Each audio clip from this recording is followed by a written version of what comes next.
கர்த்தருடைய பரிசுத்த நாமத்துக்கு ஸ்தோத்திரம் உண்டாவதாக. இயேசு கிறிஸ்துவின் நாமத்தில் அனைவருக்கும் அன்பின் வாழ்த்துக்கள். God bless you. அவருடைய நாமம் மகிமைப்படுவதாக. கர்த்தர் நல்லவர், அவர் கிருபை ஏற்றும் உள்ளது. எசேக்கியேல் தீர்க்கதரிசியின் புத்தகம் 20ஆம் அதிகாரம் 41ஆம் வசனம். The book of Ezekiel chapter 20 and verse 41. நான் உங்களை ஜனங்களிலிருந்து புறப்பட பண்ணி நீங்கள் சிதறுண்டிருக்கிற தேசங்களிலிருந்து உங்களை சேர்த்து கொள்ளும்போது சுகந்த வாசனை நிமித்தம் நான் உங்கள் பேரில் பிரியமாய் இருப்பேன். அப்பொழுது புறஜாதிகளின் கண்களுக்கு முன்பாக உங்களால் பரிசுத்தம் பண்ணப்படுவேன். ஜெபிப்போம். அன்பின் பிதாவே, அற்புதமான இந்த வார்த்தைகளுக்காக நாங்கள் உம்மை ஸ்தோத்திரிக்கிறோம். எங்கள் மத்தியிலே உலாவுகிற தேவனாகிய கர்த்தர் இப்பொழுது எங்கள் மத்தியிலே இறங்கி வருவீராக. இந்த சிறு கூட்டம் உம்முடையது, நாங்கள் உம்முடையவர்கள். இப்பொழுது ஆவியானவர் இறங்கி ஒவ்வொரு ஸ்தலத்திலும் இடைப்படுவீராக, மகிமைப்படுவீராக. ராஜா, அடியனை மறைத்து நீர் மாத்திரம் வெளிப்படும். வார்த்தைகள் உம்மிடத்திலிருந்தும் உம்முடைய பொக்கிஷத்திலிருந்து வெளிப்படட்டும். எல்லா சாத்தாண்டி கிரிகளெல்லாம் இயேசு கிறிஸ்துவின் ரத்தத்தினால் நொறுங்கி போகட்டும். பரிசுத்தப்படுத்தும். தாழ்த்துகிறோம் இயேசு கிறிஸ்துவின் நாமத்தில் பிதாவே. ஆமென். Nice to see you in the presence of the Lord. God bless you all. Thank you so very much. தேவன் கொடுத்த வார்த்தையின் தலைப்பு தி சேவர். த சேவர், வாசனை. வேத புத்தகத்திலே வாசனை குறித்து பல காரியங்களில் பல வழிகளில் வெளிப்படுத்தப்பட்டிருக்கிறது. என்றாலும் ஒரு ஆவிக்குரிய வாழ்க்கையில் தேவையான சில வாசனைகள் உண்டு. அந்த வாசனை வேதத்திலிருந்து நம்மிடத்திலே வெளிப்பட வேண்டிய சில வாசனைகளை ஆவியானவர் திருவுளம் பற்றி இருக்கிறார். அவைகளை குறித்து நாம் தியானிப்போம். முதலாவது ஆண்டவர் பேசுகிற அந்த வாசனையானது த சுகந்த வாசனை, ஸ்வீட் சேவர். எசேக்கியேல் தீர்க்கதரிசன புத்தகம் 20ஆம் அதிகாரம் 41ஆம் வசனத்திலே உங்களை ஜனங்களிலிருந்து புறப்பட பண்ணி நீங்கள் சிதறண்டிருக்கிற தேசங்களிலிருந்து உங்களை சேர்த்து கொள்ளும் பொழுது சுகந்த வாசனை நிமித்தம் உங்கள் பேரில் பிரியமாயிருப்பேன் என்கிறார். When you have scattered, and I will be sanctified you before the heathen, because I'll accept you with sweet savor. உங்களில் இருக்கிற சுகந்த வாசனை நிமித்தம் நான் உங்கள் மேல் பிரியமாய் இருப்பேன். சுகந்த வாசனை. ஆண்டவருக்கு சுகந்த வாசனை தருகிற ஒரு முக்கியமான காரியம் ஒன்று உண்டு. அது என்ன? அது என்னாகும் 28ஆம் அதிகாரம் 6ஆம் வசனத்தில் பார்க்கிற பொழுது, இது சீனாய் மலையிலே கட்டளையிடப்பட்ட நித்திய சர்வாங்க தகன பலி. இது கர்த்தருக்கு சுகந்த வாசனையான தகன பலி. ஆண்டவர் நம்மிடத்தில் எதிர்பார்க்கிற ஒரு பலி, சுகந்த வாசனையாய் பார்க்கிற ஒரு பலி. அதுதான் சர்வாங்க தகன பலி, சர்வ அங்க தகன பலி. இது சுகந்த வாசனையாக கர்த்தருக்காய் செலுத்தப்படுகிற ஒரு பலி. தேவன் சுகந்த வாசனை முகர்ந்து அந்த பலிகளின் மேன்மையை அறிந்து கொள்ளுவார். காயின் ஆபேல் என்று இருவர் இருந்தனர். ஒருவன் தன் ஆட்டுக்குட்டியை கொண்டு வந்து கர்த்தருக்கு பலியாய் செலுத்தினார். காரணம் என்ன? அதில் உயிர் என்னும் அந்த இரத்தமானது சுட்டெரிக்கப்பட்ட அந்த வாசனை கர்த்தர் முகர்ந்தார். அது நிமித்தம் தேவன் அந்த சுகந்த வாசனை முகர்ந்தது நிமித்தம் அவருக்கு மகிமை உண்டானது. ஆனால் காயினோ தியாகமில்லாத ஒரு பலியை கர்த்தருக்கு கொடுத்தார். தியாகமற்ற பலி வேறு, தியாகம் நிறைந்த பலி வேறு. சர்வாங்க தகன பலி, தனக்கென்று ஒன்றுமில்லை, இந்த முழு சரீரமும் என் தேவனுக்கு சொந்தம் என்று அர்ப்பணிக்கிற ஒரு சுகந்த வாசனையின் பலி. வசனம் சொல்லுகிறது, இந்த சரீரம் கர்த்தருக்குரியது, இதை கர்த்தருக்கு உரிய பலிகளை செலுத்தும் பொழுது அந்த சுகந்த வாசனை கர்த்தர் ஏற்றுக்கொள்கிறார். அவர் சுகந்த வாசனை ஏற்றுக்கொண்டால் மட்டுமே நாம் கிருபைக்குள் செல்ல முடியும். 2 ஏசாயா 11:3 சொல்லுகிறது, கர்த்தருக்கு பயப்படுதல் அவருக்கு உகந்த வாசனை. The fear of the Lord is a sweet savor in the eyes of the Lord. தேவனுக்கு பலியாய் அர்ப்பணிப்பது, தன்னுடைய இஷ்டத்திற்கு காரியங்களை நினைப்பதும், ஜெபம் பண்ணி காரியங்களை செய்கிற அந்த பொல்லாத குணமும் கிறிஸ்துவுக்கு சுகந்த வாசனையாய் இருப்பது இல்லை. மாறாக என்ன செய்தாலும் கர்த்தருக்கு என்று அர்ப்பணிக்கிற அந்த ஜீவ பலிதான் தேவனுக்கு பிரியமானது. ஏசாயா சொல்லுகிறார், கர்த்தருக்கு பயப்படுதல் அவருக்கு சுகந்த வாசனை. அடுத்த வார்த்தையில் பார்க்கிற பொழுது மகா அற்புதமான வார்த்தையை பார்க்கிறோம். அவர் தமது கண்டபடி, கர்த்தர் பார்க்கிற கண்களின்படி அவர் நியாய தீர்ப்பு செய்வது இல்லை, காது கேட்டபடி தீர்ப்பு செய்வது இல்லை. கர்த்தர் தாமே, மனிதன் அப்படி அல்ல. யாரும் ஒன்று சொன்னால் அதற்கு மேல் 5 சேர்த்து போட்டு அதை இப்படியாவது கெடுத்து விடுவான், எப்படியாவது ஒரு காரணத்தையும் சொல்லி விடுவான். ஏதாவது ஒன்று. இந்த திருமண காரியங்கள் நடக்கிறவைகள் உண்டு. இந்தியாவிலே இந்த திருமணத்திற்கு ஒரு வார்த்தை சொல்லுவார்கள், அக்கம் பக்கம் விசாரித்து ஏதாவது பண்ணக்கூடாதா என்று. அக்கம் போனால் பொய் சொல்லுவார்கள், பக்கம் போனால் தூஷிப்பார்கள், கடைசியில் இல்லை என்றே சொல்லிவிடுவார்கள். பொல்லாதாவி. ஆனால் கர்த்தருக்கு பயப்படுகிற பயம் நம்மில் ஒரு சுகந்த வாசனை, கர்த்தருக்கு உகந்த, கர்த்தருக்கு பிரியமுள்ள ஒரு வாசனையை வெளிப்படுத்துகிறது. ஆண்டவர் அந்த வாசனை தான் நம்மிடத்தில் எதிர்பார்க்கிறார். ஆதியாகமம் 34 ஒரு சம்பவத்தை நாங்கள் பார்க்கிறோம். அந்த சீகேமின் வீட்டில் இருந்த ஒரு சாபத்தீடு யாக்கோபின் வீட்டை அழித்து போடுகிறதை பார்க்கிறோம். சிமியோனும் லேவியும் தன்னுடைய தங்கை தீனாளை அந்த சீகேம் தீட்டுப்படுத்தினபடினால் அவனை பழி வாங்கும்படிக்கு போய் அவர்கள் எல்லா ஆண் மக்களையும் கொன்று போட்டார்கள்.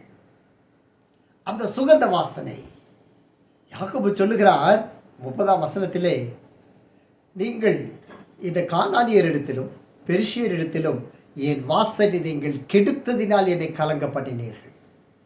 நம்முடைய சாட்சி அவர்கள் தன்னுடைய குமாரர் இருவரும் கெடுத்து போட்டபடியினால் அவனுக்கு கலக்கம் உண்டாயிற்று. நம்முடைய சாட்சி கர்த்தருக்கு சுகந்த வாசனையாக, உகந்த வாசனையாக. யாக்கோபு மேல் தேவன் மகாபட்சமாய் இருந்தார்.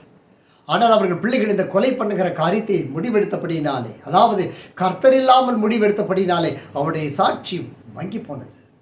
அவர் சொல்லுகிறார், நீங்கள் என் வாசனை கெடுத்து போட்டீர்கள். நடக்கிறது என்ன? இப்பொழுது அவர்கள் என் குடும்பத்தை வெட்டி போடுவார்கள் என்ற கலக்கத்தோடு அவன் நின்றான். நம்முடைய சாட்சி தேவனுக்கு மகிமை. கர்த்தருக்கு உகந்த சுகந்த வாசனை அனுதினம் நம்மில் வெளிப்பட்டு கொண்டே இருக்க வேண்டும். நாற்றமும் துர்நாற்றமும் பிசாசுக்குரியது. கவனிப்போம், இவைகளெல்லாம் பிசாசுக்குரியது. ஆனால் இந்த வாசனை கர்த்தருக்கு செலுத்துகிற வாசனை. லேவியராகும் ஆதியாகமத்திலிருந்து பலிகளை பார்க்கிற பொழுதெல்லாம் இந்த வாசனைகள் எல்லாம் பிதாவுக்கு உகந்த வாசனையாக அவர் முகர்ந்து தான் ஜனங்களை விடுதலை செய்து கொண்டே இருந்தார். பலிகள் ஏறெடுக்கப்பட அவர்கள் பாவங்கள் மன்னிக்கப்பட்டது. பலிகள் ஏறெடுக்கப்பட அவர்கள் பரிசுத்தமானார்கள், கிருபையை பெற்றார்கள். நம்முடைய சுகந்த வாசனையை காத்துக்கொள்ள கர்த்தர் அனுக்கிரகம் செய்வாராக. இரண்டாவதாக, தி சேவர் ஆஃப் லெபனன், லீபனோனின் வாசனை. லீபனோனின் வாசனை. ஓசியா தீர்க்கதரிசியின் புத்தகம் 14 6 ஓசியா chapter 14 on verse 6. His branches shall spread, his beauty shall be like an olive tree, and his fragrance like Lebanon. அவன் கிளைகள் ஓங்கி படரும், அவன் அலங்காரம் ஒலிவ மரத்தினுடைய அலங்காரத்தை போல் இருக்கும். அவருடைய வாசனை லீபனோனுடைய வாசனை போல் இருக்கும். ஆண்டவர் இஸ்ரவேலை ஆசீர்வதிப்பது தான் தேவனுக்கு பிரியம். ஆனால் இஸ்ரவேலோ தேவனுக்கு அல்லாத காரியங்களில் தங்கள் ஈடுபடுத்திக் கொண்டபடியினாலே அது வாசனையை இழந்து போட்டு அவ்வப்பொழுது. என்றாலும் ஆண்டவர் சொல்லுகிறது, இஸ்ரவேலுக்கு நான் பனியை போல் இருப்பேன், அவன் லீலி புஷ்பத்தை போல் இருப்பான், லீபனோனை போல் வேரூன்றி நிற்பான். என்றாலும் அவருடைய வாசனை லீபனோனுடைய வாசனை. லீபனோன் என்ன வாசனை இருக்கிறது? நீங்கள் ஏதாவது அறிந்திருந்தால் எனக்கு சொல்லுங்கள், நானும் அறிந்து கொள்கிறேன். லீபனோனுடைய வாசனை என்பது தேவனுடைய வார்த்தையிலிருந்து ஆழமாய் பிரித்தெடுக்கப்பட்ட ஒரு வார்த்தை. அங்கு வசனம் சொல்லுகிறது, சங்கீதம் 92ஆம் அதிகாரத்திலே 12 முதல் சில வார்த்தை லீபனோனை பற்றி சொல்லுகிறது. லீபனோனில் என்ன வாசனை இருக்கிறது? லீபனோன் என்றால் நம்முடைய வார்த்தையில் நினைவு கூறுவது என்ன? த சீடர் வுட், கேதுரு மரம். இங்கு சொல்லுகிறான், நீதிமான் பனையை போல செழித்து லீபனோனில் உள்ள கேதுருவை போல வளருவானாம். லீபனோனில் கேதுரு இருக்கிறது. இதற்கும் இந்த வாசனைக்கும் என்ன சம்பந்தம்? வேத புத்தகத்தில் லீபனோனின் வாசனையை நாம் தனித்து தேடினால் அது கிடைக்காது, கிடைப்பதும் இல்லை. இது வேதத்தின் ஆழமான ஒரு காரியம். இந்த லீபனோனிலே இந்த சீடர் வுட், கேதுருவின் மரம், இந்த மரத்தை குறித்து தான் ஆண்டவர் மிக தெளிவாய் சொல்லுகிறார். இந்த கேதுரு மரமானது மிக செழிப்புள்ளது. அது இயற்கையாகவே எந்த ஒரு பூச்சியோ அல்லது தொல்லைகளோ இல்லாதபடி அது முற்றிலும் மருத்துவ குணத்தினால் தன்னை பாதுகாக்கக்கூடியது இந்த கேதுரு மரம். அதனுடைய இலைகளை கவனிக்கிறீர்களா? அந்த கேதுருவின் இலைகளை ஒருவேளை இந்த சிறிய பூச்சி பூண்டுகள் அதை உட்கொள்ள அல்லது புசிக்க ஆரம்பிக்குமானால், அது புசிக்க ஆரம்பிக்கும் பொழுதே அவைகளுடைய தொண்டை வறண்டு போய் அவைகளை கட்டிக்கொள்ளும். அது அப்படியே அறுந்துவிடும். லீபனோனின் மரத்தை யாரும் தொட முடியாது. அதே வேளையிலே ஏதாவது ஒரு இடத்தில் இந்த லீபனோனின் கேதுரு சிறிய காயம் பட்டு விடுமானால் அந்த காயத்தை தானே குணமாக்கி கொள்ளக்கூடிய ஒரு பக்குவம் உள்ளது இந்த கேதுரு மரம், இந்த சீடர் வுட். ஒருவேளை இந்த இடத்தில் ஏதாவது வெட்டுப்படுமானால் அல்லது மழைக்காலங்களில் புஞ்சை பூத்து வருமானால் அந்த பூஞ்சை பூக்கிற இடத்திலே இந்த கேதுரு மரம் தன்னைத்தானே மறைத்து கொண்டு இந்த பூஞ்சைகளிலிருந்து பாதுகாத்து கொள்ளும். சொல்லப்போனால் இந்த பேதுரு மரம் தன்னை சுற்றி ஒரு பேண்டைட் என்று சொல்லுகிறோம் அல்லவா, ஒரு மருத்துவத்தில் பூசிக்கொள்வது போல தன்னை பாதுகாத்து கொள்ளும். நடக்கிற ஒரு விசேஷமான காரியம் என்ன? சங்கீதம் 106, 16, 17 வாசிக்கிறோம். லீபனோனின் கேதுருக்கள், அவரால் நாட்டப்பட்ட லீபனோனின் கேதுருக்கள், அவைகள் தேவனுடைய நாமத்தை மகிமைப்படுத்துவதற்கு எங்கு வியாபித்திருக்கிற ஆண்டவரை வெளிப்படுத்துகிறது இந்த கேதுரு மரம். அது மாத்திரமல்ல, லீபனோனின் வாசனைக்கும் இந்த கேதுருக்கு ஒரு சம்பந்தம் உண்டு. இது தன்னை வாசனையாக வைத்துக் கொள்ளக்கூடிய ஒன்று. விசேஷமாக 100 அடி வரைக்கும் இது வளரக்கூடியது. கவனிக்கிறீர்கள் என்று நம்புகிறேன், விசுவாசிக்கிறேன். இது அந்த லீபனோனிலே மிக உயர்ந்தமான ஒரு விருட்சமாய் இருக்கிறது. இது மிக மெதுவாய் வளரக்கூடியதானாலும் மிக ஸ்திரமாய் வளரக்கூடியது. கனிகளை கொடுப்பதற்கு அதிக தாமதமாகும். ஆனால் ஒரு முக்கியமான காரியம், மரம், கேதுரு மரம் பட்டு போன பின்பும் பல ஆண்டுகளுக்கு நல்ல கனிகளை கொடுக்கக்கூடியது இந்த கேதுரு மரம். கர்த்தருக்கு அல்லேலூயா சொல்ல மாட்டோமா? அது எவ்வளவு மரித்து போனாலும் கர்த்தருக்கு என்ற கனிகளை கொடுக்கக்கூடியது. எப்படியாகிலும் ஒரு மின்னலோ அல்லது உடைந்து போனாலும், காற்றினால் உடைந்து போனாலும் அது அதில் இருக்க அந்த மிச்ச மீதியிலிருந்து அழகாய் அது உருவாகி வரக்கூடியது. இது இந்த சூழ்நிலையானாலும் பட்டு போனாலும் 1000 வருஷத்திற்கு மேலாக கனிகளை கொடுக்கக்கூடியது. எல்லா கைகளை வைத்து கர்த்தருக்கு ஸ்தோத்திரம் சொல்லுவோமா? ஆகையினால் தான் சங்கீதம் 92, 12 முதல் 14 வசனத்தில் வாசிக்கிறோம். நீதிமான் பனையை போல செழிப்பான், லீபனோனில் கேதுருக்களை போல வளருவான், அவன் முதிர் வயதிலும் கனி தருவான், புஷ்டியாய் இருப்பான், பசுமையாய் இருப்பான். ஆயிரம் ஆண்டவர் சொன்னார், நீ கேதுருவின் அந்த வாசனை, லீபனோனின் வாசனையை நாம் வெளிப்படுத்துகிறவர்களாக இருக்க வேண்டும். அது எந்த சூழ்நிலைகளில் விசுவாசம் குன்றி போனாலும் சரி, நம்முடைய சூழ்நிலைகள் மாறி போனாலும் சரி, முடிவு வரை நொறுங்கி இருந்தாலும் கிறிஸ்து இயேசுவை போல தான் மரித்த பொழுதும், காயங்கள் தரிப்பிக்கப்பட்ட பொழுதும் தேவாதி தேவனுக்கு மகிமையை உண்டாக்குகிறவைகளை மாத்திரம் அவர் செய்து வந்தார். நம்முடைய சூழ்நிலைகள் எதுவானாலும், ஐயோ இன்றைக்கு விட்டு நாளை என்று அல்ல, ஆல்வேஸ் த்ரைவிங், எப்பொழுதுமே நிலைத்திருந்து கனி கொடுக்கிற ஒரு லீபனோனின் வாசனை தான் உங்களுக்கும் எனக்கும் தேவன் எதிர்பார்ப்பது. அந்த லீபனோனின் கேதுருவின் அந்த பிரதிபலனை காணும்படிக்கு ஆண்டவர் வாசனை என்று சொன்னார். வாசனை புறப்படு வருகிற விதம் எவ்வளவு அழகான லீபனோனின் கேதுரு.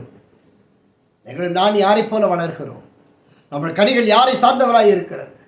பாரம்பரிய குணம் அநேகரை பற்றி கொண்டே இருக்கும். சில குடும்பம் தாழ்ந்து கொண்டே இருக்கும். எங்கள் அப்பா இப்படி தான் பேசுவார், அதுக்கு மேலே பேச மாட்டார். அதே மாதிரி தாங்க நானும். எங்கள் அப்பா நல்ல ஞானம், ரொம்ப ஞானமாக இருப்பார். அப்படி தாங்க, அதனால தாங்க நானும் எப்படியோ வந்துட்டேன். எங்கள் அப்பா பயங்கர கோவக்காரருங்க. அதனால தான் பாருங்கள் என்னாலே கட்டுப்படுத்தவே முடியலை. எங்கள் அப்பா அப்படிங்க. ஒரு பையன் போய் இன்னொரு இடத்துல சொன்னார். வகுப்பு ஆசிரியர் மாணவர்களை அழைத்து ஒவ்வொரு இடத்தையும் கேட்டுக்கொண்டே இருந்தார். நீ என்னவாய் மாறணும், எதிர்காலம் வரும்போது எப்படி மாறணும்னு கேட்டுகிட்டே இருந்தார். ஒருத்தர் சொன்னால், நானும் எங்கள் அப்பாவை போல நல்ல விஞ்ஞானியாய் வர ஆசைப்படுகிறேன் என்று சொன்னார். இவங்களுக்கு தூக்கி வாரி போட்டது. ஐயோ, ஒரு விஞ்ஞானி மகன் இவ்வளவு நாள் நம்ம பள்ளியில் இருந்திருக்கிறானே, தெரியலையே அப்படின்னு சொல்லி, எனக்கு தெரியாதே, உங்கள் அப்பா என்ன விஞ்ஞானியான்னு கேட்டாங்க. அவன் சொன்னான், இல்லை அவர் விஞ்ஞானியாக ஆசைப்படுறவர். அதே போல் இவனும் விஞ்ஞானியாக ஆசைப்படுறவன். நீங்களும் நான் எப்படி இருக்கிறோம்? கேதுருவை போலவா? நண்பு பிள்ளையே, இலையுதிராதிருக்கிற கேதுருவின் மரப்பத்தை போல் என்னுடைய வாசனை கிறிஸ்துவுக்காக இருக்க வேண்டும். ஆராதனையில் ஆண்டவர் பேசினார், we have to leave everything for the Lord. எல்லா குணங்கள் மாறணும், சூழ்நிலைகளை மாற்றி அமைக்கணும். மற்றவர்களை காண்பித்து ஆவிக்குரிய வாழ்க்கையில் விழுந்துடக்கூடாதுங்க. பிசாசு எப்போ உன்னுடைய காலடியின் கீழே வைத்திருக்கணும். ஆண்டவர் விரும்புகிறது லீபனோனின் வாசனை. உன்னை பட்சிக்க விரும்புகிறவர்கள் லீபனோனின் இலையை புசிக்க முயற்சிக்கிற பூச்சியினுடைய தொண்டை அறுக்கப்பட்டது போல அவருடைய தொண்டை அறுக்கப்பட்டது. உன்னை காயப்படுத்தினால் அவனை மறைத்திருக்கிற, உன்னை சூழ்ந்திருக்கிற, உன்னை சுற்றிலும் பாதுகாக்கிற ஆவியான உன்னை குணப்படுத்தி விடுவான்.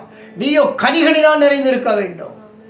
ஒருவர் சேதப்படுத்த முடியாத லீபனோன் கேதுருவாய் நீயும் நானும் வாழ வேண்டும். அதற்காகத்தான் நாம் அழைக்கப்பட்டு இருக்கிறோம். தளர்ந்து போய்விடக்கூடாது. லீபனோனின் வாசனை நம்மில் இது புறப்படட்டும். மூன்றாவதாக, the savor of knowledge, அறிவின் வாசனை. the savor of knowledge, அறிவின் வாசனை. இந்த தேவனை குறித்த ஞானமானது விசுவாசிகளின் மூலமாய் அது வெளிப்படுகிறது. 2 கொரிந்தியர் 10ஆம் அதிகாரத்தை கரத்தில் எடுத்து வைத்துக் கொள்வோம். 5ஆம் வசனத்தை நாம் பார்ப்போம். 2 கொரிந்தியர் 10ஆவது அதிகாரம் 5ஆம் வசனம். அவைகளால் நாங்கள் தர்க்கங்களையும் தேவனை அறிகிற அறிவுக்கு விரோதமாய் எழும்புகிற எல்லா மேட்டிமையையும் நிர்மூலமாக்கி எந்த எண்ணத்தையும் கிறிஸ்துவுக்கு கீழ்ப்படிய சிறைப்படுத்துகிறவர்களாய் இருக்கிறோம். 3வது வாசனை அறிவின் வாசனை. இந்த அறிவின் வாசனை விசுவாசிகள் மூலமாய் மற்றவர்களுக்கு புறப்பட்டு செல்லுகிற அறிவின் வாசனை. எங்கிருந்து புறப்படுகிறது? ரட்சிக்கப்படுகிறவர்கள் இடத்திலிருந்து புறப்படுகிறது தான் இந்த அறிவின் வாசனை. பவுல் சொல்லுகிறார், சுவிசேஷத்தின் மூலமாய் தங்கள் அறிவின் வாசனை வெளிப்படுத்துகிற விசுவாசிகள். ஒரு வாசனை போல தேவன் பரிசுத்தமான உத்தமமான தன்னுடைய ஜனங்களிலிருந்து முகர்ந்து கொள்ளுகிற ஒரு வாசனை அறிவின் வாசனை. இந்த அறிவின் வாசனை என்ன செய்கிறது? நம்மிடத்தில் ஆண்டவர் கொடுக்க விரும்புகிற, பார்க்க விரும்புகிற அறிவின் வாசனை அது என்ன செய்கிறது? தர்க்கங்களை நிர்மூலமாக்குகிறது. casting down imagination. ஒரு தர்க்கம், வாக்குவாதம், இது எல்லாவற்றையும் நிர்மூலமாக்குது. It's eradicating. அதான் நான் சொல்ல விரும்புகிறது. Praise be to God. அடுத்தது, தேவனுடைய அறிகிற அறிவுக்கு விரோதமாய் வருகிற எல்லா மேட்டிமையும் நிர்மூலமாக்குகிறது. ஒரு அல்லையிலே சொல்லுங்கள் சத்தமா.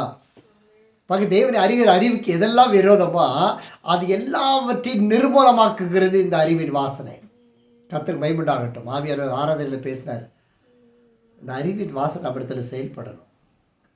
ஏனென்றால் இந்த மேட்டிமை எப்படியாகிலும் தேவனையும் ஐக்கியத்தையும் மெய்ப்பனையும் விட்டு பிரிக்கும். அது இந்த மெய்ப்பனை விட்டு பிரிச்சுட்டா கூட திரும்பி ஆண்டவர் மூலமாக வந்துடலாம். ஆனால் நம்முடைய மெய்யான மெய்ப்பன் அவரை விட்டு பிரிக்கிறதற்கு இந்த மேட்டிமை, இந்த தர்க்கம், இந்த வாக்குவாதம் எல்லாம் முயற்சி பண்ணும். அதில் தான் காரணம். ஐயோ, இதனால தான் நான் அது ஆண்டவர்கிட்ட செய்ய முடியல, இதனால தான் நான் பைபிளை வாசிக்க முடியல. என்னாச்சு? எனக்கு தொண்டை வலி, வயிற்று வலி, மூக்கு வலி. எங்கள் பலவீனம் எல்லாத்துக்கும் தாங்க வரும். அது வரட்டும். பலவீனம் வந்தால் அதுக்கு கொஞ்சம் கொஞ்சம் ரெஸ்பெக்ட் கொடுத்து கொஞ்சம் ரெஸ்ட் எடுத்துட்டு ஆண்டவர் குணமாக்கின உடனே லீவரணி வாசனை வெளிப்பட வேண்டாமா? Praise be to God. ஐயா, தேவனை அறிகிற அறிவுக்கு தடையாக இருக்கிறது எல்லாத்தையும் மாற்று. எப்படி பண்ண முடியும்? அந்த வசனம் சொல்லுகிறது, இந்த அறிவின் வாசனை என்ன செய்யுமாம்? எந்த எண்ணத்தையும் கிறிஸ்துவுக்கு கீழ்ப்படிய சிறைப்படுத்துகிறவர்களாக இருக்கிறோம். கவனித்து பாருங்கள், ஆவியானவர் சிறைப்படுத்துவார் என்று சொல்லவில்லை, ஐக்கியம் சிறைப்படுத்தும் என்று சொல்லவில்லை. நாங்கள் எனக்குள் கர்த்தரை அறிகிற அறிவின் வாசனை இருக்குமானால் நான் தர்க்கங்களையும் வேட்டிமைகளையும் எண்ணங்களையும் கிறிஸ்துவுக்கு கீழ்ப்படியும்படிக்கு சிறைப்படுத்துகிற அதிகாரம். அதுதான் தேவனை அறிகிற அறிவின் வாசனை. நம்முடைய கீழ்ப்படிதல் நிறையும் பொழுது நீதியுள்ள தண்டனையை நாம் சந்திக்கிறது காயத்தமாகி விடுகிறோம். ரோமர் 11:33 சொல்கிறது, தேவனுடைய ஐஸ்வர்யம், ஞானம், அறிவு என்பவைகளின் ஆழம் எவ்வளவாயிருக்கிறது. அவருடைய நியாய தீர்ப்புகள் அளவிடப்படாதவைகள், அவருடைய வழிகள் ஆராயப்படாதவைகள். கர்த்தருடைய சிந்தையை அறிந்தவன் யார்? அவருக்கு ஆலோசனைக்காரனாய் இருந்தவன் யார்? அவருடைய ஞானம் ஆழம் எவ்வளவு பெரிது, அவருடைய அறிவு எவ்வளவு பெரிது.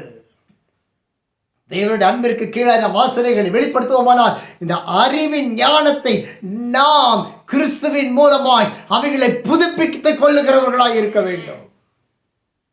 அறிவின் ஞானம். கடல் அடிச்சிட்டு போகுது, தண்ணி அடிச்சிட்டு போகுதுன்னா அது அதோட இஷ்டம், அதுல போய் விழுந்து அடிச்சிட்டு தான் போகும். ஆனா ஞானம் உள்ளவனோ சகலவற்றை நிதானித்து அறிந்து அந்த அறிவின் ஞானத்தை கர்த்தரிடத்தில் கேட்டு பெற்றுக்கொண்டு செய்கிற பொழுது அவருடைய நியாய தீர்ப்பு, அளவிடப்படாத அந்த நியாய தீர்ப்புக்கு நாம் தப்பி வைக்கப்படும். அவருடைய வழிகள் ஆராயப்படாதவைகள். ஜஸ்ட் பிகாஸ் அப்படி நாம் ஜெயம் எடுத்துட்டோம் என்கிறதுனால முழு நம்முடைய சுற்றிருக்க எல்லாமே ஜெயமாக எடுக்காது. இஸ்ரவேலர்கள் எல்லாரும் ஜெய வீரர்கள், எல்லாரும் யுத்த சன்னர்கள். 6,03,550 பேர் 20 வயதிற்கு மேற்பட்டு 60 வயதிற்கு உட்பட்டு யுத்தத்தை செய்யக்கூடிய வல்லவர்களாயிருந்தார்கள். அந்த புருஷனுடைய தொகை தான் சொல்லப்பட்டிருக்கிறது. 6 லட்சம் பேர் புருஷர்கள், யுத்தம் பண்ணுகிறவர்கள் மட்டும்.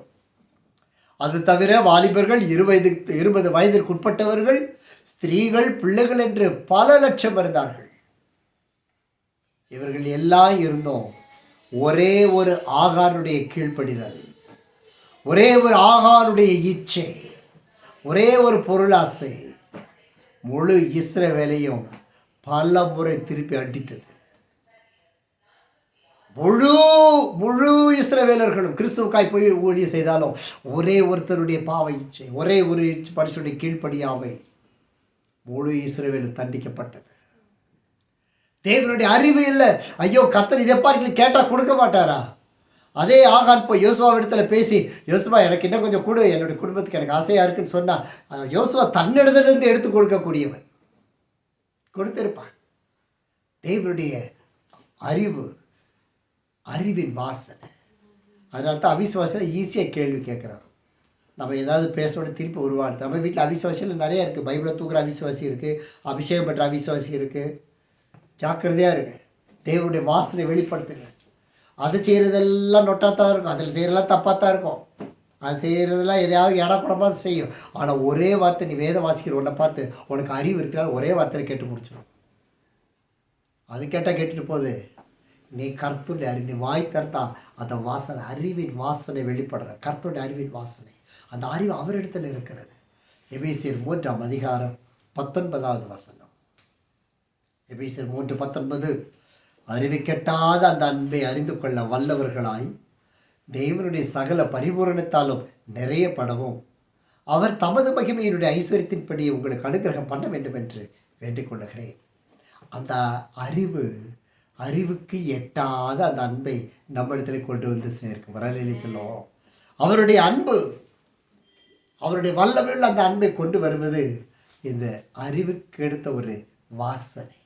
கொலோசர் 2:3 சொல்லுகிறது, அவருக்குள் ஞானம், அறிவு என்பவைகள் ஆகிய பொக்கிஷங்கள் எல்லாம் அடங்கி இருக்கு. ஒரு அல்லையிலே சொல்லுவோமே, நம்முடைய பொக்கிஷம் பார்த்தீங்கன்னா ஞானத்திலையும் அறிவிலையும் இருக்கு. இந்த ஞானமும் அறிவின் வாசனை வெளிப்படுத்துவதற்கு ஆவியானவருடைய துணை மிகவும் அவசியம்.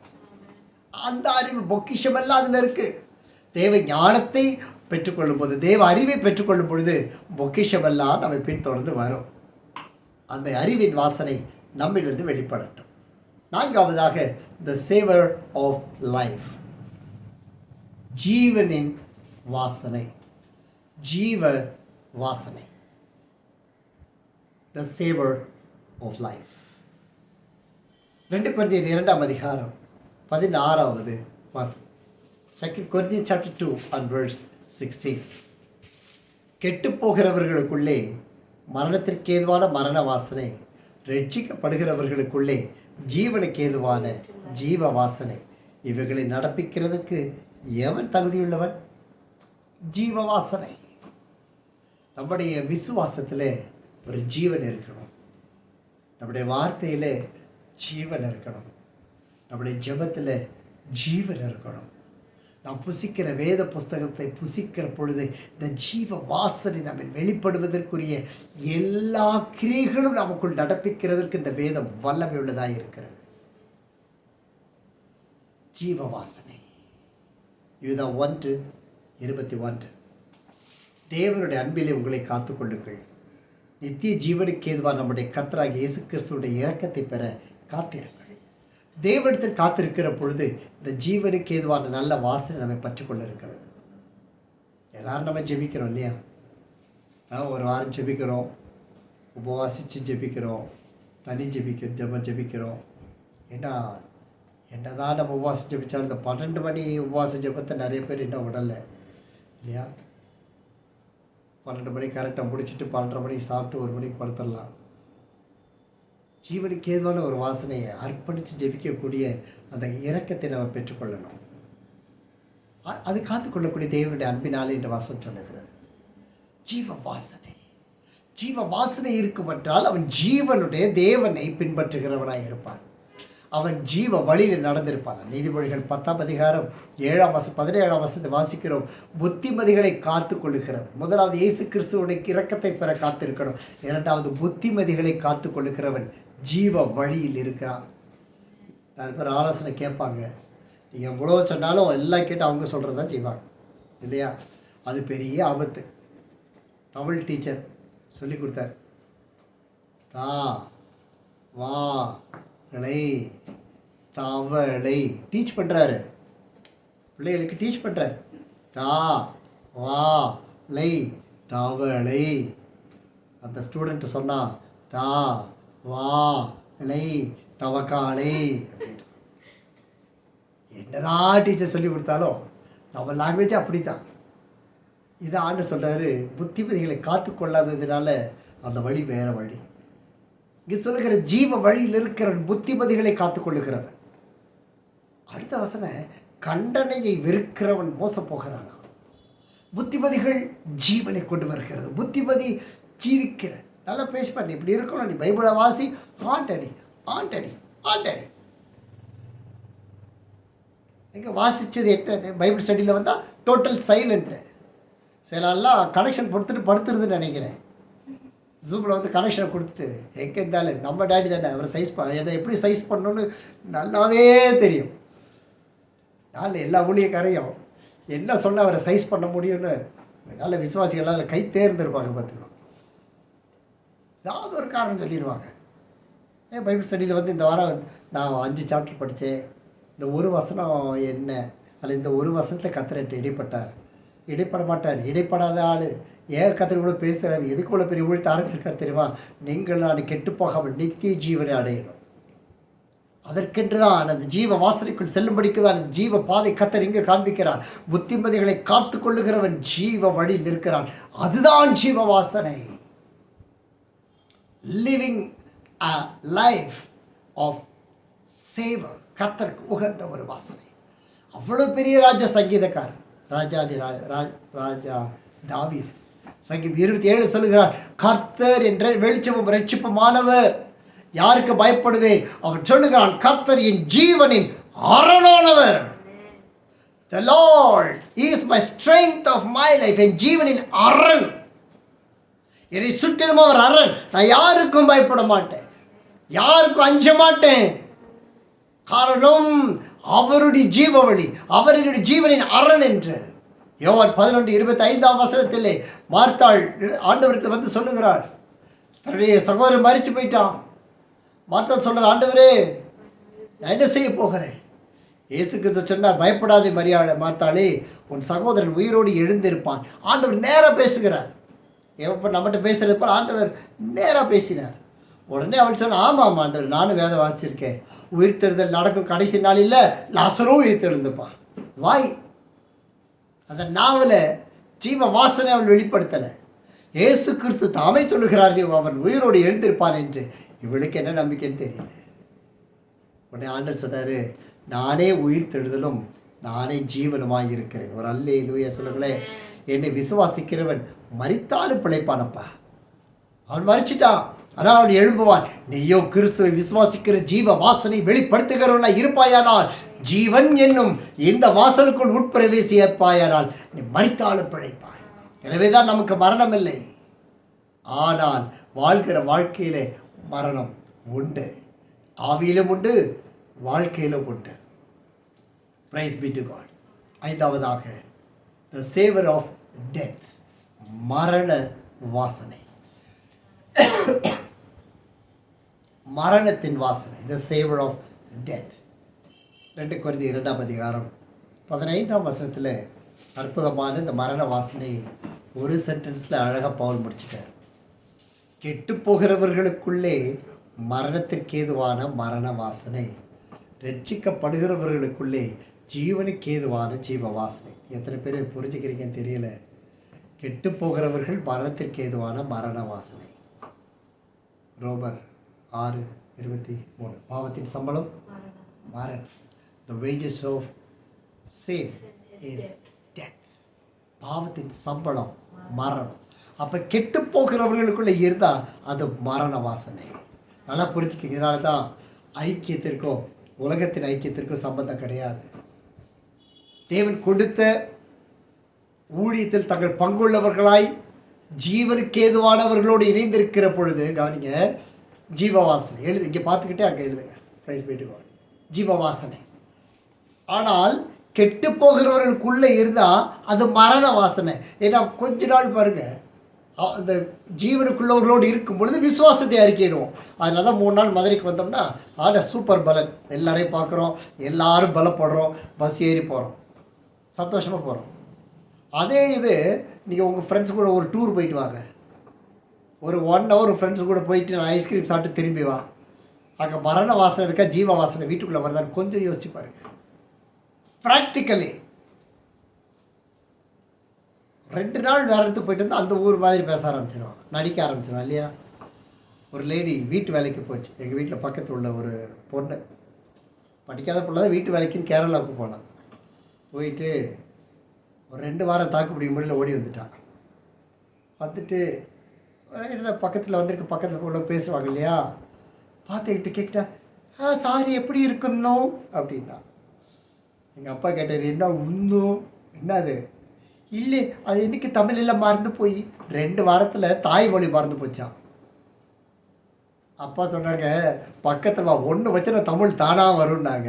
ஆனால் போங்க சார், உங்களுக்கு இதே வேலையாக போச்சு. ஆமாம், எப்போ பார்த்தா இந்த போதைகள் இப்படி தான் பேசுவார். உடனே தமிழ் ஊற்ற ஆரம்பிச்சிருச்சு. கெட்டு போகிறவர்களுக்கு மரண வாசனை தான். நீ அதை குறித்து கவலைப்படாத. ஆகையினால் தான் தேவனுடைய சாட்சியற்றவர்கள் உன்னை குறித்து குற்றம் பேசுவது சுலபம். ஐயா, எல்லாம் பாவியா உன் கூட தான் இருப்பான், உங்களோட செஞ்சே பாவம் செய்வான், உங்களோட செஞ்சு அட்டூழியம் பண்ணுவான். ஆனால் நீ கிறிஸ்துவை பற்றி கொள்ளும் பொழுது அவன் உனக்கு விரோதமாக எழும்புவதற்கு காரணம் அவன் கெட்டு போகிறவன், ஜீவனுக்கு ஏதுவான வாசனை விட்டு விடுகிறவன். அவனை குறித்து நீ கவலைப்படாதே, நீ ஜீவனுள்ள வாசனையாய் மாத்திரம் இரு. கெட்டு போகிறவர்களுக்கு நாம் மரண வாசனையாக இருப்போம். ஏனென்றால் அவனுடைய பாதைக்கு உட்படாத எவனும், உன் சிநேகிதனை கையெடுத்து கொடுக்காத எவனும் ஜீவனுக்கு ஏதுவான வாசலை கொண்டிருக்கிறவன். பயப்படாது, உன்னை குற்றப்படுத்தட்டும், நீ அவனுக்கு மரண வாசனை தான். உன்னுடைய சாட்சி உன்னுடைய ஐக்கியத்திற்குள்ளும் உன்னுடைய குடும்பத்திற்குள்ளும் உன்னை சூழ்ந்திருக்கிற பரிசுத்தாவியர் கொடுத்த ஸ்தலத்திற்குள்ளும் நிலை நிற்கட்டும். நீ இணைந்து நில், உன் தரிசனத்தை விட்டு விடாதே. நீதிமொழிகள் 29:18 சொல்லுகிறது, தீர்க்க தரிசனம் இல்லாத இடத்தில் ஜனங்கள் சீர்கெட்டு போவார்கள். வேதத்தை காக்கிறவன பாக்கியவான். அநேகருக்கு ஒரு கேள்வி, டேடி இந்த காரியத்தை ஜோம் பண்ணி சொன்னாங்க, ஆனால் எல்லாம் இப்படி ஆகிப்போச்சு. நான் சொல்கிறேன், ஜீவ வாசனைக்குள்ளே இருக்க வரை தான் தீர்க்க தரிசனம் பலிக்கும். எல்லாம் எழுதி வச்சுக்கோங்க. எத்தனையோ காரியம் தலையிலே ஆயிரி போயிருக்கு. கர்த்தர் வார்த்தை பேசுகிறேன், இங்கே வந்து ஜோம் பண்ணும்போது ஆண்டவர் சொல்லுவார், இல்லை நான் அதை செய்ய மாட்டேன். ஆண்டவரே என் வாயில சொல்லிட்டீரே, என்னுடைய வாயில சொல்லி அவன் கேட்கல, நீ சொல்லி என்ன ஆக போகுது?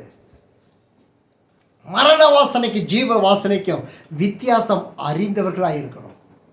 நம்ம நினைவே மக்கள் மாதிரி இருக்கக்கூடாது. நினைவே மக்களை பார்த்து ஆண்டவர் சொன்னார், அவர் வலது கைக்கு இடது கைக்கு வித்தியாசம் தெரியாதவங்களாக இருக்காங்க. தேர் இன்னசென்ட் பீப்புள். அவங்களை எப்படி நான் மறுதளிக்க முடியும்னு இயேசு கிறிஸ்து கேட்டார். நம்ம அப்படி கிடையாது. நம்ம வலது கை செய்கிறது நல்லா லெஃப்ட்டுக்கு தெரியுது, நம்ம வீட்டுக்குள்ளே இன்னொன்று செய்கிறது நமக்கு தெரியுது. ஒருத்தருக்கு ஒருத்தர் வியாதியாக இருந்தால் கத்தர் எல்லாம் உணர்த்திடுறாரு, பிரச்சனையாக இருந்தால் எல்லாருக்கும் உணர்த்திடுறாரு. இவ்வளோ அருமையான ஜீவ வாசனையை நீ தண்ணி ஊற்றி வளர்க்கலைன்னா இதை பட்டு போகும். இயேசு கிறிஸ்துக்கு பசி விட்டாயிட்டு வந்து அத்திமரத்தை பார்த்தேன், ஏதாகிலும் கிடைக்குமா? சரி, மழை கனி இல்லை, ஏதாவது ஒரு காயாவது கிடைக்குமான்னு பார்த்தேன், அது கூட கிடைக்கலையா? ஜீவ வாசனையை கொடுக்கலை. ஆண்டவர் சொன்னார், இனி ஒரு காலம் உனக்கு கனிகள் உண்டாகாது இருப்பதாக. அவ்வளோதான். அத்தி மரம் வாடி போச்சு, ஆனால் கேதுரு மரம் 1000 வருஷங்கள் ஆனாலும் இத்து போனாலும் கனி கொடுக்கும். அதுதான் கிறிஸ்துவோட ஜீவ வாசனை உள்ள ஜீவ வாசனை. ஜீவ வாசனை கெட்டு போகிறவனை அப்படி விட்டுறக்கூடாது. அது போட்டோம், நீ உட்காந்து ஜெபம் பண்ண. ரொம்ப நீதிமான் மாதிரி அவனுக்காக உபவாசம் மட்டும் ஜெபம் பண்ணாத, விட்டு. உனக்கு சில ஆட்கள் ஆத்துமா இருக்கும், பக்கத்தில் இருக்க அந்த ஆத்துமாவை நடத்த முடியும் அப்படின்னா கர்த்தர்கிட்ட கேட்டு அந்த ஆத்துமாவுக்கு சத்தியத்தை அறிவி. நீ நாவை திறக்கும்போது ஆவியானவர் பேசுவார். இதுக்கிட்ட போய் நான் என்னத்தை பேச நினச்சின்னா ஆண்டவர் அதே தான், நம்ம என்ன செய்யணுமோ அதை கர்த்தர் செய்வார். ஏன்னா வசனம் தான் சொல்லுது, நீ பூலோகத்தில் கட்டுவது எதுவோ அது பரவத்தில் கட்டப்படும், நீ பூமியில் திறப்பது எதுவோ அங்கே திறக்கப்படும். இங்கே நீ என்ன செய்கிறியோ அந்த ஊழியத்துக்கும் அதுதான் உனக்கு செய்யப்படும். உபவாசம் பண்ணி ஜெபிக்கிறீல்ல, பலன் கிடைக்குதுல்ல, கர்த்தர் அங்கே செய்கிற அந்த பெருமூச்சுகளோடு செய்கிற ஜெபத்திற்கு பலன் உன்னை தேடி வரும். ஐயோ இதுகிட்ட போய் எப்படி பேசுறதுன்னு சொன்னால் கர்த்தர் அதே தான் சொல்லுவார், இதுகிட்ட பேசி என்ன ஆக போகுது? ஆண்டவருக்கு ஜீவ வாசனை மரண வாசனைக்கு வித்தியாசத்தை நம்ம ஏற்படுத்தி கொடுத்துடக்கூடாது. அது செத்த ஈ, அதுக்காக ஜெபம் பண்ணு, வார்த்தை போதி.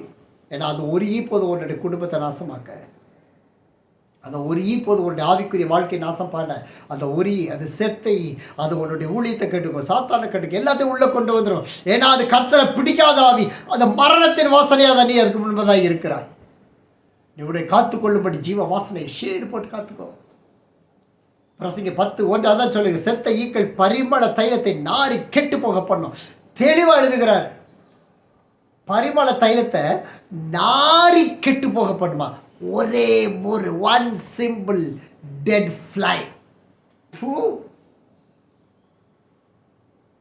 பிச்சேரி வாழ்க்கையை விட்டு ஊழியத்தில் ஆக்டிவாக வசனம் சொல்லுகிறது, ஞானத்திலும் கனத்திலும் பேர் பெற்றவனை, நல்ல ஞானம் உள்ளவன், நல்ல கனம் உள்ளவன், நல்ல பையன், ரொம்ப அருமையாக இருப்பான், நல்ல பிள்ளை தான். இது மாதிரி ஒரு பிள்ளை எங்கேயுமே கிடைக்காதுங்க.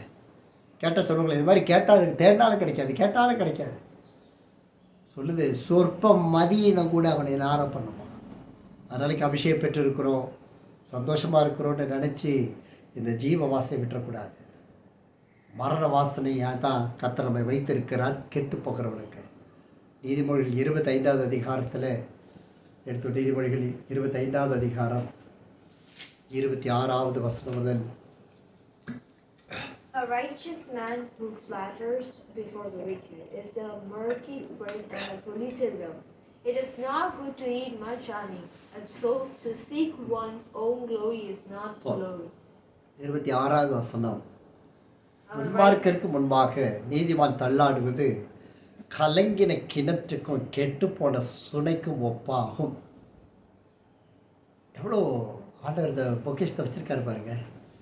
அந்த கெட்டு போகிறவன் இருக்கான் பாரு, செத்த ஈ சுற்றி இருக்கு பாரு, அதுக்கு முன்புதான் இவருடைய விசுவாசம் தள்ளாடக்கூடாது. நான் தான் சொன்னேன், எல்லாத்தையும் தூக்கி போட்டு ஐக்கியத்துக்கு ஓடிவான். கெட்டு போகிறவருக்குள்ளாக நீ கலங்கிடக்கூடாது. துன்மார்க்கன் முன்பதை நீ கலங்கக்கூடாது. அவிசுவாசிக்கு முன்பதை தேவப்பிள்ளை கலங்கக்கூடாது. நீ கலங்குனா உன்னிலிருந்து அநேகர் பருகுகிற சுவிசேஷத்தை பருகுகிற அந்த கிணறு கலங்கி போய் கெட்டு போன சுனைக்கு ஒப்பாகுமா? ஊற்று, சுனை என்றால் ஊற்று, கெட்டு போனது. ஆகினாலே என்ன செய்யணுமா? ஜாக்கிரதையாக இருக்கணும். 24 வருஷத்தை பாருங்கள். சண்டைக்காரியோட ஒரு பெரிய வீட்டில் இருப்பதை பார்க்கலாம், வீட்டின் ஒரு மூலையில் தங்குவதே நலம். வீட்டில் எங்கேயாவது ஒரு காரில் போய் இருந்துட்டால் பரவாயில்ல, வாய் திறந்தா பேச்சு, வாய் திறந்தா சண்டை, வாய் திறந்தா சண்டை, வாய் திறந்தா சண்டை. பிலிப்பியர் 2:4 பார்த்துக்க. எல்லாரும் நாவை காத்துக்கொள்ளுங்க. ஏன்னா நம்ம கலங்கிட்டோம்னா, சண்டை நாவியை வச்சுக்கிட்டோம்னா ஆண்டத்தை ஜெயிக்க முடியாது. 28வது வசனத்தில் வாசிக்கிறோம், தன் ஆவியை அடக்காத மனுஷன் மதிலிடிந்த பாழான பட்டணம் போல் இருக்கிறான். நீ நல்லது தான் பேசுவேன், வசனத்தை தான் நீங்கள் பேசுவீங்க, ஆனால் அந்த உன்னுடைய வாசனை, அந்த வாசனை அதுக்கு புரியாது. அது கெட்டு போகிறவர்களுக்கு அப்படித்தான். அதை கெட்டு போகிறவங்களை விட்டுட்டு அவர்களுக்காக முடித்தா ஜெபம் பண்ணி எல்லாருக்கும் உட்காந்து ஜெபம் பண்ணார், அது வேறு மாதிரி கொண்டு போயிடும். உன்னுடைய பாரமுள்ள ஆத்துமா, ஆண்டவரே இது இந்த காரியம் இது தவறுன்னு நினச்சா அதுக்காக ஜெபம் பண்ண, அதோட விட்டுருங்க. ரொம்ப பெரிய நீதிவான் மாதிரி இல்லாத பொல்லாதெல்லாம் வச்சு அதெல்லாம் நினச்சி அது வாழ்க்கைக்கெல்லாம் ஜெபிக்கிறது. ஆண்டவர் அதெல்லாம் சொல்லலை நமக்கு. நம்ம வாசனை கவனித்து ஜெபம் பண்ணி, கெட்டு போனதுக்குள்ளே கத்தன் உன்னை கெட்டு போன வாசனையை தான் வச்சுருக்கிறார். ஆனால் நீ கெட்டு போயிடக்கூடாது. ஆய்தான் யோவான் 3:15 சொல்லுகிறது, தன்னை விசுவாசிக்கிறவன் எவனோ அவன் கெட்டு போகாதபடி நித்திய ஜீவனை அடையும்படி உயர்த்தப்பட வேண்டும்.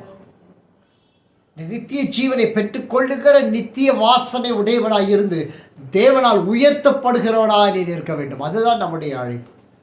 எனவேதான் ஆண்டவருக்காக பிடித்துக் கொள்ளுகிற ஜீவ வாசனை விட்டு விட்டால், இந்த ஜீவ வாசனை கெட்டு போகிறவனுக்கு மரண வாசனையாக இருந்தாலும், உன்னை சுற்றி இருக்கிற அக்கினி ஸ்தம்பம் உனக்கு அக்கினி, ஆனால் உனக்கு பின்பாக நிற்கிற அந்த பார்வோடு ரதத்திற்கு அது இருள். உனக்கு முன்பதாக இருக்கிற மேகத்தூண் உனக்கு சாட்சி, ஆனால் அதை பின்பற்றி வருகிற பார்வோனுக்கும் சேனைக்கும் அது காரிருளை ஈழையை உண்டு பண்ணுகிற பொல்லாதாவியை செயல்படுகிறது.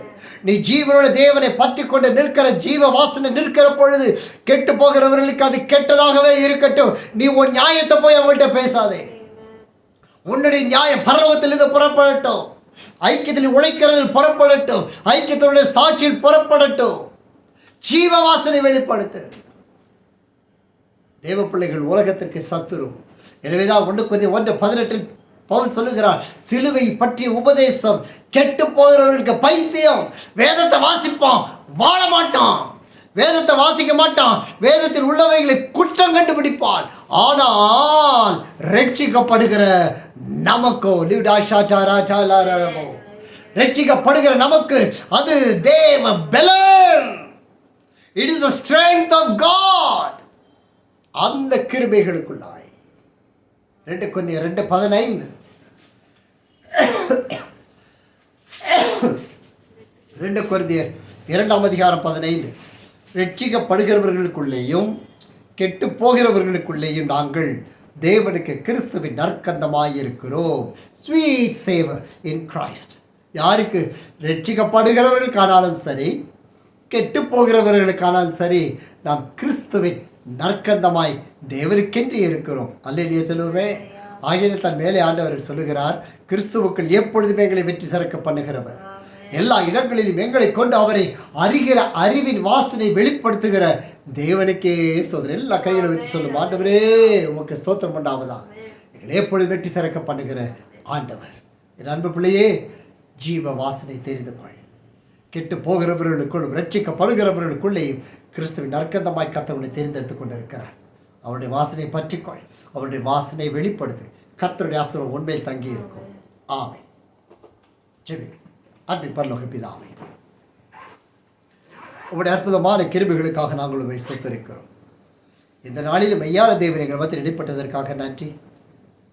என் பிள்ளைகள் ஒவ்வொருவர் மேலும் இந்த ஊழியத்தின் எல்லைகளிலும் ரட்சிக்கப்படுகிறவர்களுக்கும் கெட்டு போகிறவர்களுக்குள்ளும் கிறிஸ்துவின் நற்கந்தமான சாட்சியாக எங்களை ஆசீர்வதி. இதில் நினைத்த பிள்ளைகள் ஆசீர்வதியும் தேவனுடைய கரவுகளோடு இருப்பதாக. ஒவ்வொருவர் மேலும் இந்த ஜீவ வாசனை வெளிப்படட்டும் ராஜா. சுகந்த வாசனை வெளிப்படட்டும். லீபனோடு கேதுரின் வாசனை வெளிப்படட்டும். நீ பேசுகிற வார்த்தைகளை அமர்ந்து ஆராய்ந்து நிதானித்து சுதந்திரித்துக் கொள்ள கிருபைத்தார். அப்பிரயோஜனமான நீ சிறப்பா நான் நீ சொன்ன வேலை மாத்திரம் செய்திருக்கிறேன். கர்த்தருடைய வேலையின் பிள்ளைகளை கொண்டு செய்தரணும். ஆசீர்வதியும் சாட்சியாய் மாற்றும். பிள்ளைகள் சிலைகள் பாதைகளுக்கும் பரிசுத்தத்தை உண்டு பண்ணுவீராக. இந்த வார்த்தை ஒவ்வொருடைய வாழ்க்கையில் அசைவு உண்டாகும்படி இந்த வார்த்தை அநேகரை சென்று சேர அவள் வாழ்க்கையில் மாற்றம் உண்டாக கர்த்தர் கிருபை பாராட்டும். எல்லா நாமத்துக்கு மேலான போது நாமத்தை உயர்த்தி வாழ்த்துகிறோம். கிறிஸ்து இயேசுவின் ஜீவன் எல்லாம் ஜெபிக்கிறோம் எங்கள் அன்பின் பிதாவே. ஆமென். நம்முடைய கர்த்தராகிய இயேசு கிறிஸ்துவின் கிருபையும் பிதாவாகிய தேவனுடைய அன்பும் பரிசுத்தாவியானவருடைய அந்நியோன்ய ஐக்கியமும் ஆசீர்வாதமும் சமாதானமும் சுகமும் வழிநடத்துதலும் நம் அனைவரோடும் அவற்றை பிறகு எல்லா தெய்வ பிள்ளைகளோடும் இன்னும் சதா காலம் தங்கி இருப்பதாக. ஆமென். சேர்த்து சொல்லுவோம். தேவரீர் என்னை ஆசீர்வதியும் நிலைகளை பெரிதாக்கும் உமது கரப்பினோடு கூட இருந்து எல்லா தீங்கிற்கும் என்னை விலக்கி காத்தரும். என் ஆத்துமாவை கர்த்தரை ஸ்தோத்திரி, என் முழு உள்ளமே அவருடைய பரிசுத்த நாமத்தை ஸ்தோத்திரி. என் ஆத்துமாவை கர்த்தரை ஸ்தோத்திரி, அவர் செய்த சகல உபகாரங்களையும் மறவாதே. என் ஜீவனுள்ள நாள் எல்லாம் நன்மையும் கிருபையும் என்னை தொடரும் என்பதே. ஆமென். Hallelujah. Emmanuel. கர்த்தரே தேவன். God bless you all. Have a very blessed day. Praise the Lord.